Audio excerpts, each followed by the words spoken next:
The haunted minds থেকে আমি সিদ্ধার্থ। আপনারা শুনছেন দ্বিতীয় পর্বের গল্প ভুতুড়ে ছাত্রী হোস্টেল।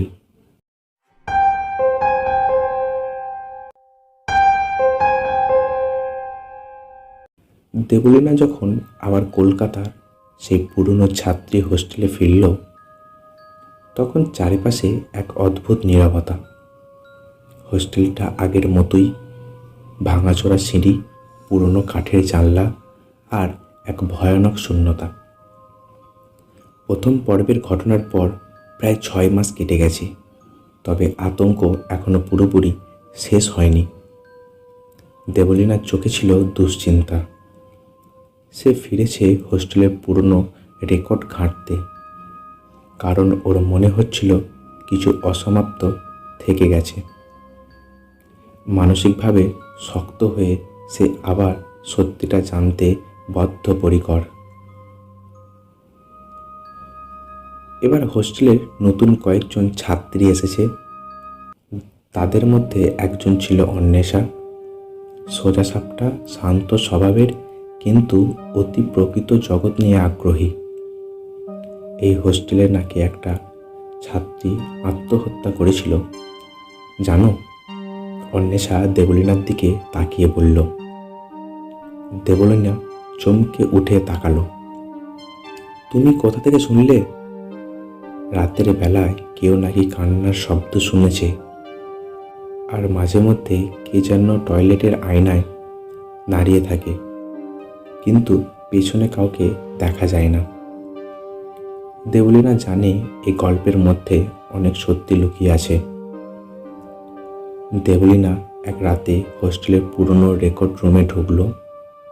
ধুলোয় ভরা কাগজপত্র, পুরনো ফাইল আর একটা বন্ধ খাতায় সে পেয়ে গেল সুলেখা নামক এক ছাত্রীর ফাইল। সুলেখা 1978 সালে আত্মহত্যা করেছিল এই হোস্টেলের 312 নম্বর ঘরে।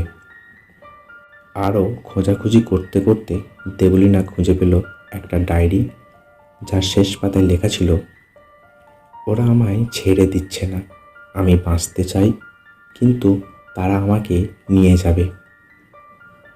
তারা কারা?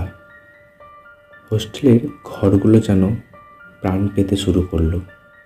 রাত বাড়ার সঙ্গে সঙ্গে আলো নিভে যাওয়া, বাথরুমে অদ্ভুত গন্ধ, ছায়ার নড়াচড়া, সব যেন আবার ফিরে এসেছে। এক রাতে অন্বেষা হঠাৎ নিখোঁজ হয়ে যায়। তার খোঁজে সবাই যখন প্রায় পাগল, তখন হোস্টেলের ছাদে তাকে পাওয়া যায়। অন্বেষা বলছিল সুলেখা নাকি তাকে ডেকেছিল, বলছিল ওরা আমাকে নিতে আসবে। কিন্তু ওরা কারা? দেবলীনা জানতে পারে হোস্টেলটি আসলে এক কালী সাধিকার সাধনাস্থল ছিল। একবার একদল ব্রিটিশ সেই সাধনায় বিঘ্ন ঘটিয়ে তাকে হত্যা করে। বিশ্বাস করা হয় সেই সাধিকার রাগ ও অভিশাপ এখনো হোস্টেলে ঘুরে বেড়ায়। দেবলীনা সিদ্ধান্ত নেয় এই অতৃপ্ত আত্মার শান্তি দিতে হবে। সে একজন তান্ত্রিকের সাহায্য নিয়ে কাল রাত্রির দিন একটি পূর্ণিমার রাতে হোস্টেলে যজ্ঞ শুরু করে। সারা রাত কেঁপে ওঠে হোস্টেল। কান্না, চিৎকার, বাতাসের গর্জন সব মিলিয়ে যেন মৃত্যু নেমে আসে।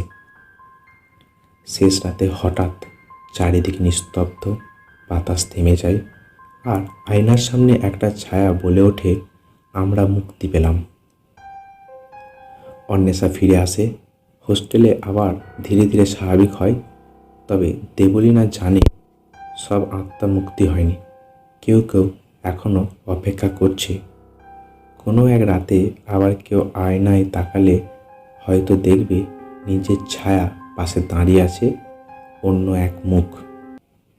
গল্পটি কেমন লাগলো অবশ্যই কমেন্ট করবেন।